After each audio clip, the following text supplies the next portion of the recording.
पुराने भोपाल में गंदगी है, सड़कों पर बड़े बड़े गड्ढे हैं और कीचड़ है, जबकि नया भोपाल चकाचक है। यहाँ पर बढ़िया रोड है, हरा भरा वातावरण है और गंदगी का नामो निशान तक नहीं। ये बात कांग्रेसी पार्षदों ने शहर में किए गए जायजे के दौरान कही। भोपाल नगर निगम के कांग्रेसी पार्षद यहाँ की महापौर कृष्णा गौर से खासे नाराज हैं। पुराने भोपाल के साथ किए जा रहे सौतेले व्यवहार से परेशान इन पार्षदों ने निगम मुख्यालय सदर मंजिल से बस में बैठकर भोपाल नगर का दौरा किया, जिसमें उनको पुराने भोपाल के मुकाबले नए भोपाल में हर लिहाज से अच्छा काम दिखा। इन पार्षदों का कहना है कि महापौर का ध्यान नए भोपाल की तरफ ज्यादा है, जबकि पुराने भोपाल को उपेक्षित छोड़कर कोई ध्यान नहीं दिया जा रहा। पुराने भोपाल की जो दशा है वो देख लें।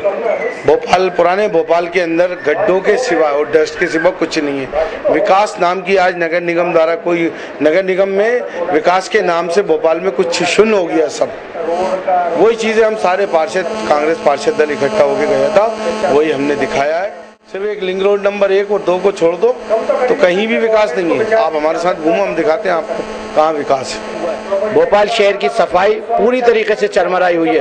पूरा शहर के नाले जो है ना फुल पटे पड़े हुए हैं। अभी जरा सी बारिश हुई है, उस बारिश के अंदर पूरे शहर के नाले पटे पड़े हुए हैं। पूरे शहर की सड़कों पर गड्ढे हो रहे हैं और महापौर जी फरमाती हैं कि ये सड़क पीडब्ल्यूडी की है, ये नाली पीएचई की है, ये नल पीएचई का है, तो ये गैर जिम्मेदाराना बयान है उनका। और दूसरी बात उन्होंने एक बात और कही है, टीवी चैनलों के माध्यम से पता चला है कि 1.5 साल के बाद कांग्रेस के पार्षद जाग गए। कांग्रेस के पार्षद पहले दिन से जागे हुए हैं और महापौर जी की नींद कब खुलेगी मैं ये देखना चाहता हूँ। महापौर जी की आंखें कब खुलेंगी भोपाल शहर को लेकर। और बहुत बातें कर रही हैं कि हम विकास कर रहे हैं और जगहों पर विकास कर रहे हैं। कांग्रेस के पार्षद चाहते नहीं है काम कराना। मैं उनसे पूछना चाहता हूँ किस तरह से काम करें। आपके पैरों में गिर पड़े या कदमों में पड़े ना तब काम करेंगी। आपको लिख के दे चुके, आपको टेलीफोन के माध्यम से बता चुके, आपको परिषद के माध्यम से बता चुके, लेकिन आप काम नहीं कर रहे।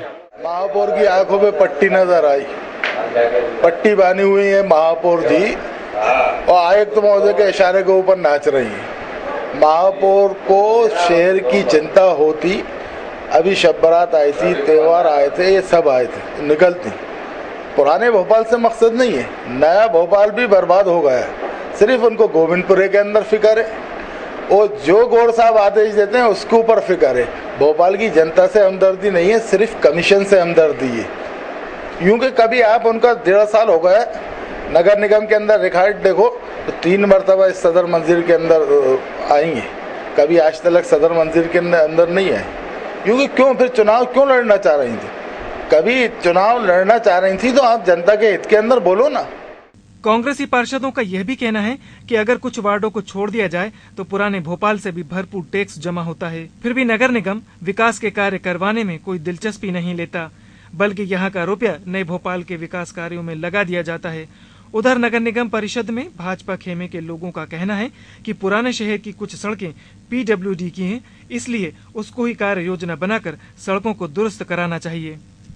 कांग्रेस पार्षद दल जिस दिन उन सड़कों पर घूमा था वो सारी सड़कें पीडब्ल्यूडी की थी और आज भी जब ये बात सदन में आई तो हमने इस पर विस्तार से चर्चा की और उनको समझाया कि ये सड़कें जो हैं ये पीडब्ल्यूडी की है, इन पर हम निर्माण नहीं करा सकते। खैर, अब देखना होगा कि कांग्रेसी पार्षदों और महापौर के बीच जारी पुराने और नए भोपाल को लेकर रस्साकशी कब दूर होती है और पुराने भोपाल पर कब ध्यान दिया जाएगा, जिससे यहाँ के रहवासी भी नए क्षेत्रों की तरह एक अच्छा शहर देख सकें। Bureau report, EMS TV news, Bhopal. राजधानी भोपाल में अब तक की सबसे बड़ी खबर। राजधानी भोपाल में बनी सबसे बड़ी कॉलोनी मीनाल रेसिडेंसी के मॉल को धराशायी करने की तैयारी चल रही है। नगर निगम का अमला उसे गिराने के लिए तैयार है। अभी मीनाल रेसिडेंसी का मुख्य सड़क पर बना भव्य गेट गिरा दिया गया है।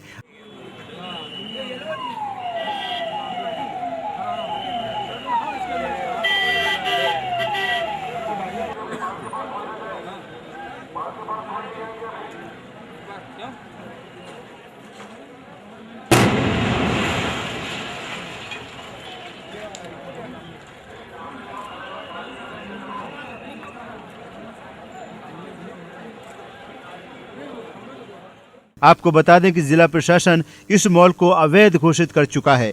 इसका निर्माण सरकारी जमीन पर हुआ है। मॉल में संचालित सभी दुकानदारों को अपनी दुकानें खाली करने के लिए कह दिया गया है। जैसे ही तयशुदा समय पर दुकानें खाली होती हैं, वैसे ही इस 4.5 मंजिला मॉल को ब्लास्ट कर गिरा दिया जाएगा। इस समय इस मॉल में 55 दुकानें संचालित हैं। इस पूरी कार्यवाही से वहां के लोगों में हड़कंप मचा हुआ है। खासकर मीनाल रेसिडेंसी के रहवासियों में असुरक्षा का वातावरण बना हुआ है।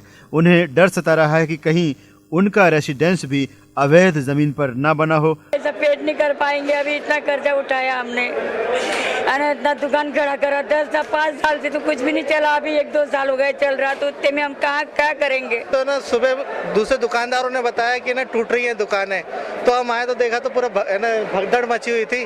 फिर हमने भी आके अपने ना दुकानों का सामान निकालना चालू किया है ना, और अभी पता चला 1-2 दिन पहले ना पता चल जाता तो हम आराम से सामान निकाल लेते। अभी सामान निकालने में भी ये हाल है कि हमारा आधा सामान तो टूट ही रहा है। फिलहाल नगर निगम मॉल गिराने की तैयारी में जुटा हुआ है।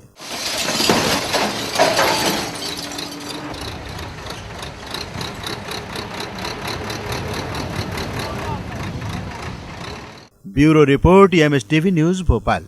एक और जहां पूरे भोपाल में विकास का दौर जारी है, वहीं दूसरी ओर कुछ वार्डों के पार्षद ऐसे भी हैं जिनके पास सिर्फ आश्वासन के अलावा कुछ भी नहीं। वार्ड के निवासी भले ही कितनी परेशानियों से क्यों न जूझ रहे हों, मगर पार्षदों की आंख पर तो मानो पट्टी बंधी हुई है, जो उनके वार्ड की समस्या उन्हें दिखती ही नहीं। ऐसा ही हाल कोलार रोड पर स्थित वार्ड 16 का है, जहां के रहवासियों ने हमारे सामने उनकी दर्द भरी समस्याओं का अंबार लगा दिया और उनके वार्ड के पार्षद तुलसीराम जाटव ने वार्ड के रहवासियों पर अभी तक कितनी मेहरबानियां की हैं, उनका पूरा चिट्ठा हमारे सामने पेश किया। जब ग्राम पंचायत थी उस समय बनी हुई थी, इसके बाद ये सड़कें नहीं बनी हुई है। ये वार्ड बहुत बड़ा है तो इसके लिए मतलब पैसे ज्यादा की जरूरत है, तो उतने जब जितने पैसे मिलेंगे तभी तो काम होएगा। नगर निगम से तो बजट मिल गया, तो नगर निगम से निर्माण क्यों नहीं कर रहा है इस बार? तो अब चालू किया है हमारे इधर, तो अब उन्होंने अब दूसरी जगह किया हो वो मुझे मालूम नहीं। रोड से चलने में इतनी दिक्कत होती है, जा नहीं सकते, आ नहीं सकते, पानी गिर जाता है तो बहुत ही परेशानी है। गड्ढे हो रहे हैं जगह जगह पे। हम आए हैं यहाँ पर 5-6 साल हो गए जब से बनी नहीं है रोड। हमको बहुत परेशानी, इतना दुख है। हमारे बच्चे ना तो स्कूल जा पा रहे हैं रोडों के कारण।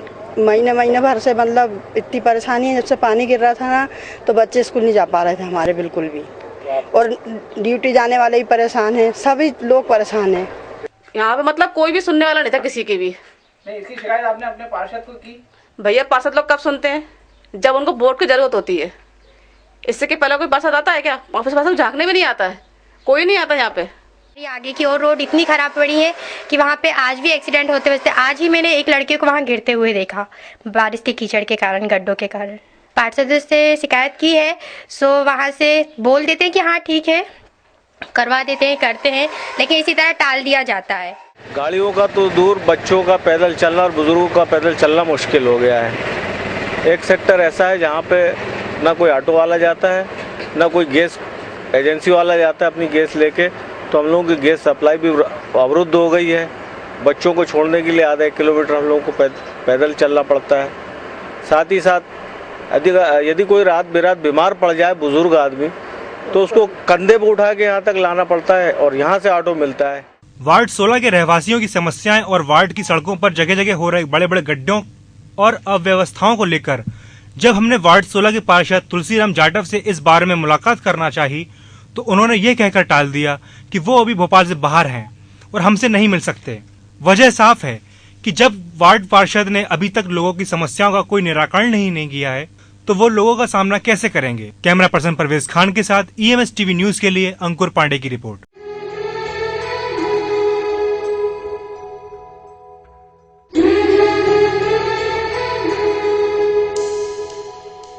तू गुरु पिता, तू माता, तू सभी गुणों का दाता। तू गुरु पिता, तू माता, तू सभी गुणों का दाता। गुरु अनंत, गुरु कृपा अनंता, ऐसी ही है गुरु की महिमा। गुरु का सानिध्य शिष्य को कभी गलत राह चुनने नहीं देता। सामर्थ्यवान गुरु विपरीत परिस्थितियों में फंसने पर अपने शिष्य की राह उजाले से भर देता है। गुरु की कृपा को हमने कई बार पुराणों में सुना है और सनातन धर्म में भी गुरु का होना अनिवार्य माना गया है। यहाँ तक कि पुराने जमाने में बिना गुरु दीक्षा लिए जातक के हाथ से पानी भी नहीं पिया जाता था। कहते हैं गुरु ना होने पर पूजा पाठ, ईश्वर भक्ति या जप तप का फल भी नहीं मिलता। सदियों से हिंदू धर्म में गुरु मंत्र लेने की परंपरा रही है। हमारे देश में हर साल शुक्ल पक्ष की पूर्णिमा को गुरु पूर्णिमा के रूप में मनाया जाता है। इस दिन गुरु की भक्ति उपासना की जाती है। इस दिन को गुरु महोत्सव के रूप में मनाया जाता है। गुरु शिष्य की परंपरा को मानने वालों का मत है कि गुरु का सानिध्य जीवन की बुराइयों और नकारात्मकता को खत्म कर देता है। देश भर में गुरु पूर्णिमा के अवसर पर कई कार्यक्रम आयोजित किए जाएंगे। लाखों गुरु भक्त साईं धाम शिरडी पहुँचेंगे तो कई अपने अपने शहरों में गुरु भक्ति का परिचय देकर गुरु भक्ति के कार्यक्रमों के आयोजनों में भाग लेंगे। साईं बाबा संस्थान ट्रस्ट शिरडी के तत्वाधान में 3 दिवसीय गुरु पूर्णिमा महोत्सव 14 से 16 जुलाई तक मनाया जाएगा। इस अवसर पर कई कार्यक्रम आयोजित किए जाएंगे। इसी तरह राजधानी भोपाल में भी गुरु पूर्णिमा पर कई कार्यक्रमों की तैयारियां पूरी हो चुकी हैं। गुरु शिष्य परंपरा में गुरु का महत्व और जीवन में गुरु की आवश्यकता कितनी होती है, ये जानने के लिए हमने बात की कांग्रेस लीडर अजय सिंह जी यानी राहुल भैया से। आपके गुरु हैं महामंडलेश्वर जूना पीठाधीश्वर श्री अवधेशानंद गिरी जी महाराज। अजय सिंह जी की आस्था उनके गुरु से गहरी जुड़ी हुई है। आइए सुनते हैं गुरु के बारे में उनके विचार। हर व्यक्ति को एक गुरु की आवश्यकता होती है, एक महापुरुष की आवश्यकता होती है जिससे मार्गदर्शन मिले और उसका रास्ता सुदृढ़ बने। उस दिशा में गुरु पूर्णिमा का एक अहम महत्व है और हिंदू धर्म में गुरु से बड़ा कोई होता नहीं। अवधेशानंद जी गिरी जी महाराज आपके गुरु हैं, उनसे आपको कितनी प्रेरणा मिलती है, कितना संबल मिलता है और आपको आगे बढ़ने में कितनी मदद करती है उनसे मिलने वाली ऊर्जा? देखिए, स्वामी अवधेशानंद जी महाराज की मैं कथा कराता हूँ, उनका सेवक हूँ, अनुयायी हूँ और मुझे उनसे प्रेरणा अवश्य मिलती है। उनके सानिध्य मिलने में एक अपने आप आत्मबल मिलता है। जी, कल जो कि गुरु पूर्णिमा बहुत बड़ा महोत्सव है, आप कल किस किस कार्यक्रम में जो कार्यक्रम कल आयोजित होने वाले हैं गुरु पूर्णिमा के, किन किन कार्यक्रमों में आप भाग लेने वाले हैं? देखिए, गुरु एक ही होता है, कई ज्यादा प्रोग्राम में शामिल नहीं होता हूँ जी। अपने अपने आस्था के साथ भी कार्यक्रम करता हूँ। तो सुना आपने राहुल सिंह जी के गुरु की महत्ता पर विचार। कुछ इतने ही गहरी आस्था से खरगोन के पूर्व सांसद रामेश्वर पाटीदार जी भी अपने गुरु से जुड़े हैं। इनके जीवन में गुरु के आने से चमत्कारिक बदलाव आए। आइए सुनते हैं इनकी अनुभव। सबसे पहले तो आपसे यही जानना चाहूंगी, आपके गुरु कौन है? भानुभाई पांचाल, अहमदाबाद वाले। अच्छा, तो और आपके जीवन में, क्योंकि कल गुरु पूर्णिमा है, तो मैं आपसे जानना चाहूंगी कि गुरु के प्रति आपका कितना समर्पण है, उनसे जब आप मिले तो आपके जीवन में कितना बदलाव आया और गुरु की महत्ता कितनी होती है जीवन में? उनका अनुभव मुझे इतना आश्चर्यजनक है जी कि 89 का लोकसभा चुनाव था, उसको मैं पहले मैं पावागढ़ गया था, मंदिर में देवी का मंदिर है, पावागढ़ देवी का जी। पावागढ़ देवी के मंदिर में मैं बैठा था, दर्शन करके गर्भगृह में बैठा था जी, और पास में वो भी बैठे थे जी। थोड़ी देर बैठने के बाद सुनो, अभी देवी ने मुझे कहा कि तुम लोकसभा के चुनाव जीत जाओगे। अच्छा। और वो आश्चर्यजनक घटना कि फिर लोकसभा के चुनाव जो 89 में हुआ नवंबर में जी, वो हम भारी बहुमत से जीते जी। आपके अपोजिट कौन चुनाव लड़ रहे थे? सुभाष यादव। और दूसरा अनुभव उनके साथ ही मुझे ये आया जी कि मेरी बेटी को 6 बेटियां हुई जी। उसके बाद हम उनसे मिले कि गुरुजी अब क्या होगा, 6 बच्चियां हो गई है, अब तो पुत्र चाहिए इनको जी। उनका जब आपको बार पुत्र हो जाएगा जी, तो बेटी को फिर पुत्र ही हुआ। मतलब गुरुजी के साथ आपके चमत्कारिक अनुभव रहे हैं, तो गुरु का होना आपके लिए कितना जरूरी है जीवन में? गुरु होना चाहिए जिससे पथ प्रदर्शन मिलता रहे जी, गाइडेंस उनसे मिलता है जी, और धार्मिक मनोवृत्ति बलवती होती है, आध्यात्मिक साधना को आगे बढ़ाने में सहयोग मिलता है जी। चूँकि कल गुरु पूर्णिमा है, तो क्या आपने गुरुजी को आप उनके दर्शन करने पहुंच रहे हैं, उनकी भक्ति के लिए आप पहुंच रहे हैं वहाँ? नहीं, वो आजकल अभी लंदन गए हुए हैं, इसलिए अभी इस साल तुमसे मिलना संभव नहीं होगा। चलिए, तो आप घर पर रहकर ही मतलब उनकी पूजा पाठ करेंगे और उनको याद करेंगे? बिल्कुल बिल्कुल वही करेंगे। प्रैक्टिकल युग के साथ कदम मिलाकर आगे बढ़ रहे और टेक्नोलॉजी वाले जीवन को जी रहे लोग आज भी अपनी परंपरा सभ्यता को अपने जीवन में समेटे हुए हैं, सहेजे हुए हैं। ऐसे में सवाल ये उठता है कि आज के कल्चर के साथ क्या ये परंपरा आगे बढ़ पाएगी? क्या आज की जनरेशन, आज का यूथ इन त्योहारों, रीति रिवाजों और परंपराओं को अपने जीवन में उतारकर गुरु शिष्य परंपरा को जीवंत रख पाएगा, या इस परंपरा का कोई भविष्य है ही नहीं? हमारी अगली पीढ़ियां बिना बुद्धिजीवी और महापुरुषों के सानिध्य और मार्गदर्शन के बिना देश की संस्कृति सभ्यता को भूलकर यूं ही विदेशी परंपराओं को अपनाते रहेंगे? ये सवाल सोचने वाला है। गुरु पूर्णिमा। राजधानी भोपाल में अब तक की सबसे बड़ी खबर। राजधानी भोपाल में बनी सबसे बड़ी कॉलोनी मीनाल रेसिडेंसी के मॉल को धराशायी करने की तैयारी चल रही है। नगर निगम का अमला उसे गिराने के लिए तैयार है। अभी मीनाल रेसिडेंसी का मुख्य सड़क पर बना भव्य गेट गिरा दिया गया है।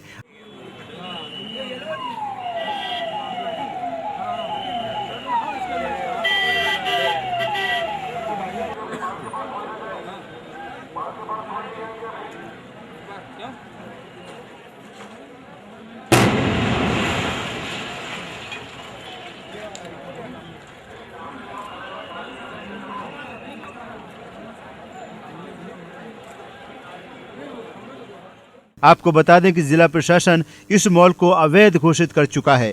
इसका निर्माण सरकारी जमीन पर हुआ है। मॉल में संचालित सभी दुकानदारों को अपनी दुकानें खाली करने के लिए कह दिया गया है। जैसे ही तयशुदा समय पर दुकानें खाली होती हैं, वैसे ही इस 4.5 मंजिला मॉल को ब्लास्ट कर गिरा दिया जाएगा। इस समय इस मॉल में 55 दुकानें संचालित हैं।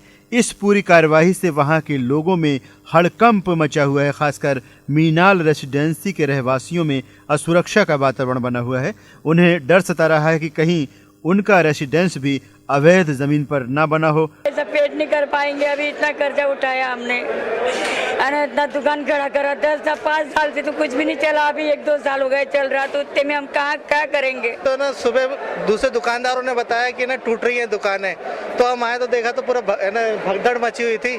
फिर हमने भी आके अपना दुकानों का सामान निकालना चालू किया है ना, और अभी पता चला 1-2 दिन पहले या ना पता चल जाता तो हम आराम से सामान निकाल लेते।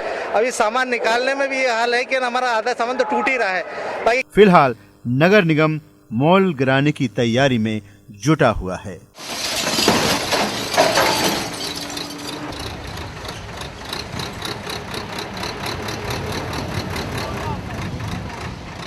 Bureau report MSTV news Bhopal. राजधानी भोपाल में अब तक की सबसे बड़ी खबर। राजधानी भोपाल में बनी सबसे बड़ी कॉलोनी मीनाल रेसिडेंसी के मॉल को धराशायी करने की तैयारी चल रही है। नगर निगम का अमला उसे गिराने के लिए तैयार है। अभी मीनाल रेसिडेंसी का मुख्य सड़क पर बना भव्य गेट गिरा दिया गया है।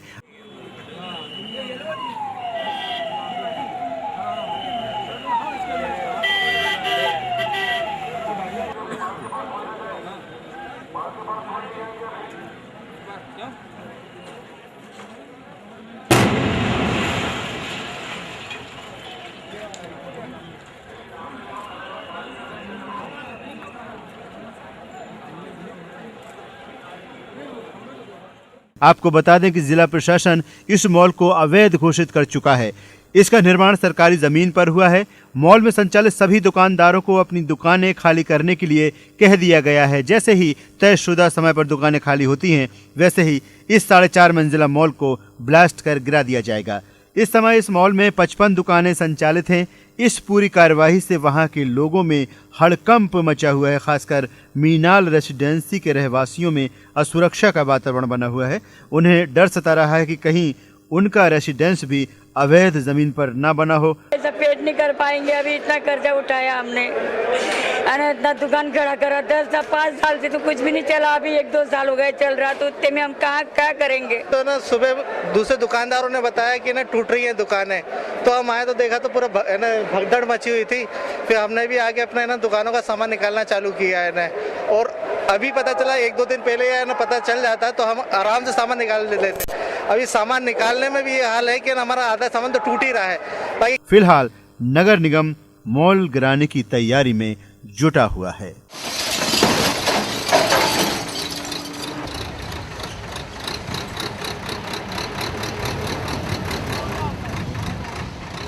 Bureau report MSTV news Bhopal. नमस्कार, आप देख रहे हैं बिजनेस लाइव। स्वाति के साथ आइए नजर डालते हैं सबसे पहले व्यापार जगत की कुछ खास खबरों पर।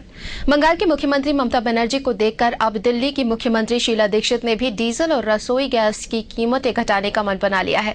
इसके लिए वो लोकल टैक्स भी घटाएंगे। दिल्ली में डीजल पर 12.5% लोकल टैक्स है और सरकार को हर लीटर डीजल पर 5 रुपए मिलता है। सरकार इसमें से 1.5 रुपए तक की कटौती करने की सोच रही है। अमेरिका में होटल खोलना भारत और साथ ही एशिया के बाकी देशों के लोगों के लिए जबरदस्त मुनाफे का सौदा साबित हो रहा है। यही वजह है कि अमेरिका में भारत और एशियाई मुल्कों के लोग तेजी से इस व्यवसाय में कदम रख रहे हैं। इस तरह के होटल्स व्यवसायों के संगठन Asian American hotel owners association के सदस्यों के कारोबार की औसत वृद्धि दर अमेरिका के होटल उद्योग में सबसे ज्यादा तेज है। कमजोर एशियाई संकेतों के बीच भारतीय शेयर बाजार आज कमजोरी के साथ खुले। हालांकि कुछ ही मिनटों में बाजार रिकवरी करते हुए दिखाई दिए। बीएसई समूह में सीडी, रियलिटी, आईटी, तकनीक सेक्टर के शेयरों पर बिकवाली का दबाव बना हुआ देखा गया। तेल और गैस सेक्टर के में भी ओएनजीसी, एचडीएफसी बैंक, विप्रो के शेयरों में बढ़त देखी गई। एसबीआई, रिलायंस इंडस्ट्रीज के शेयर दबाव में दिखाई दिए। वहीं सुबह सेंसेक्स 32 अंक गिरकर 18,207 पर, जबकि निफ्टी 13 अंक गिरकर 5,457 पर कारोबार कर रहा था। एशियाई शेयर बाजारों में आज सुस्ती छाई हुई है। दक्षिण कोरिया का कोस्पी 17 अंक नीचे उतरा है। सिंगापुर का स्ट्रेट टाइम्स 18 अंक कमजोर है। हांगकांग के हैंगसेन में 140 अंकों का गोता लगा है, जबकि ताइवान का ताइवान इंडेक्स 26 अंक नीचे उतरा।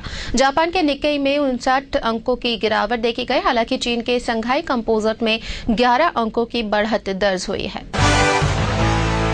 मुख्यमंत्री भूपेंद्र सिंह हुड्डा ने घोषणा की है कि वेट को माफ कर देने से केरोसिन तेल उनके प्रदेश में 70 पैसे सस्ता होकर अब 14 रुपए प्रति लीटर ही रह गया है। डीजल के मूल्य में 3 रुपए की बढ़ोतरी को देखते हुए ट्रक ट्रांसपोर्टर्स ने माल भाड़े में 7 से 10% की वृद्धि की तैयारी शुरू कर दी है। ये बढ़ोतरी 1 जुलाई से लागू हो जाएगी। हालांकि फल सब्जियों की ढुलाई करने वाले ट्रकों के भाड़े में तकरीबन 3% की बढ़ोतरी शनिवार से ही प्रभावी हो गई है। पंजाब के ट्रांसपोर्टर्स तो ट्रक भाड़े में 10% तक की बढ़ोतरी कर भी चुके हैं।